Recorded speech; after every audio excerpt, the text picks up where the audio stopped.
Alright, magandang hapon. So ayan, libreng pabahay para sa mga hirap. Pero ito may bayad pala. Mura lang. Pero hindi libre. Alright, panoorin natin. So, ayun, let's go. Pwede na raw magkabahay ang kahit sinong sumusweldo. Kasama sa programa ang tinatayong mga building sa San Mateo, Rizal na ininspeksyon ni House Speaker Martin Romualdez kasamang ilang kongresista, mga opisyal sa ehekutibo at lokal na pamahalaan ng San Mateo. Magka-partner ang Department of Housing, Settlement and Urban Development o DSUD at San Mateo LGU sa proyekto. May iba ring itinatayo na sa iba't ibang lugar sa bansa. Para maging benepisaryo, kailangan makipag-coordinate sa LGU at sabihin ang pangalan at trabaho.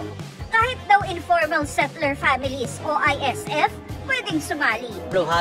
Basta may trabaho, may bahay. Lalo na po dun sa mga ISF, yung mga walang bahay, alam natin, yun ang talagang walang pag-asa magkabahay. Number 1 beneficiary sila dito. Kaya itong programa to ay nakatuon para sa lahat, para sa mahihirap. So, ibig sabihin, lahat qualified. Basta may trabaho. Kasi kailan magbayad eh. Hindi libre ang pabahay.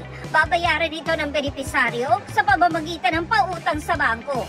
Paano kung hindi naman kasyang paghulog ang kinikita? Ipinasa ng DSUD sa Kongreso ang pagbabayad sa interes sa pautang.